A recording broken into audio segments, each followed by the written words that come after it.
ओम साई राम, जय साई राम। श्री साईं बाबा की चरण वंदना करते हुए मैं साईं बबीता आप सभी साईं भक्तों का अपने चैनल में हार्दिक स्वागत करती हूँ। आज फिर से मैं बाबा की एक लीला आपके सामने लेकर आई हूँ साईं सच्चरित्र जी से। आप ध्यानपूर्वक सुनिएगा। इसमें बाबा ने कहा है, इसमें ये जो है अध्याय 9 का है ये कथा जो है, और इस पैराग्राफ का नाम है बाबा का संतोषपूर्वक भोजन। एक समय श्रीमती तरखंड शिरडी आई हुई थी। दोपहर का भोजन प्राय तैयार हो चुका था और थालियां परोसी ही जा रही थी कि उसी समय वहां एक भूखा कुत्ता आया और भौंकने लगा। श्रीमती तरखंड तुरंत उठी और उन्होंने रोटी का टुकड़ा कुत्ते को डाल दिया। कुत्ता बड़ी रुचि के साथ उसे खा गया। संध्या के समय जब वे मस्जिद में जाकर बैठी तो बाबा ने उनसे कहा, माँ, आज तुमने मुझे बड़े प्रेम से खिलाया। मेरी भूखी आत्मा को बड़ी सांत्वना मिली है। सदैव ऐसी ही करती रहो, तुम्हें कभी न कभी इसका उत्तम फल अवश्य प्राप्त होगा। इस मस्जिद में बैठकर मैं कभी असत्य नहीं बोलूँगा। सदैव मुझ पर ऐसी ही अनुग्रह करती रहो। पहले भूखों को भोजन कराओ, बाद में तुम भोजन किया करो। इसे अच्छी तरह ध्यान में रखो। बाबा के शब्दों का अर्थ उनकी समझ में न आया, इसीलिए उन्होंने प्रश्न किया, भला मैं किस प्रकार भोजन करा सकती हूँ? मैं तो स्वयं दूसरों पर निर्भर हूँ और उन्हें दाम देकर भोजन प्राप्त करती हूँ। बाबा कहने लगे, उस रोटी को ग्रहण कर मेरा हृदय तृप्त हो गया है और मुझे अभी डकारें आ रही हैं। भोजन करने से पूर्व तुमने जो कुत्ता देखा था और जिसे तुमने रोटी का टुकड़ा दिया था, वह यथार्थ में मेरा ही स्वरूप था, और इसी प्रकार अन्य प्राणी, बिल्लियाँ, सुअर, मक्खियाँ, गाय आदि भी मेरे स्वरूप हैं। मैं ही उनके आकारों में डोल रहा हूँ।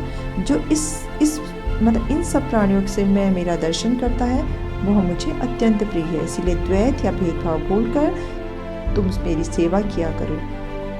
इस अमृत तुल्य उपदेश को ग्रहण कर वे द्रवित हो गई और उनकी आंखों से अश्रुधारा बहने लगी। गला रुध गया और उनके हर्ष का पारावार न रहा। इसीलिए देखिए, इस कथा से हमें ये शिक्षा मिलती है कि समस्त प्राणियों में ईश्वर के दर्शन करो, है ना।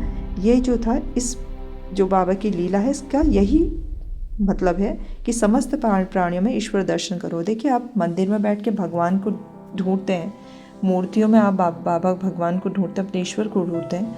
लेकिन देखिए, हम ईश्वर हर वक्त हमारे पास है।